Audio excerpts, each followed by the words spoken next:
За сайн байцгаана уу та бүхэнд энэ өдрийн мэндийг хүргэе. За өнөөдрийнхөө технологийн шинэ мэдээллээр алдарт график картны монопол компани болох NVIDIA компани хөрөнгө $4.5 их $80 буюу $1 билион хөрөнгийн үнэлгээнд хүрлээ.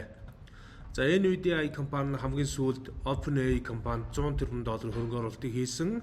За энэ бол тухайн үедээ маш их тесрэлт болж исэн. Одоо тэгвэл алдарт NVIDIA компани хөрөнгө $4.5 их $80 болж өссөн гол шалтгаан нь дэлхий дээр үүсэж байгаа олон том монополийн худалдаа авалтаас боллоо. За хамгийн сүүлд EA компаниг одоо Арабын нэгдсэн Эмират улсын 3 том компани $55 тэрбум худалдаж авсан. За үүнээс болж одоо чипний үн асар хурдан өсөж байна. За гол шалтгаан гэвэл NVIDIA компани гаргасан сүүлийн чипүүд нь хиймэл оюун ухаан дээр суурилсан робот технологийн ертөнцид томоохон дэвшилтийг бол авчирч байна.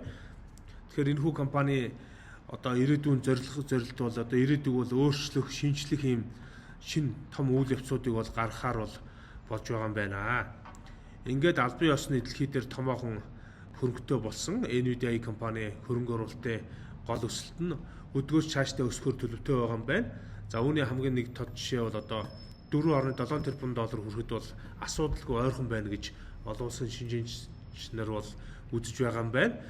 За энэхүү мэдээлэл маань Тэнгэр телевиз одоо технологийн мэдээллээр буюу одоо ажлын ихэнх цугаар бол гарсан байна. Ингээд NVIDIA компани одоо албан ёсны зах зээл дээр $4.5 их $80 үнэлгээнд хүрсэн байна. За манай бэлтгэсэн мэдээлэл тань таалагдсан бол манай сувгийг шеэр хийгээрэй. Бичлэгийг маань лайк хийгээрэй. Агаар хандуулснаа бүхэнд баярлалаа. Баяртай.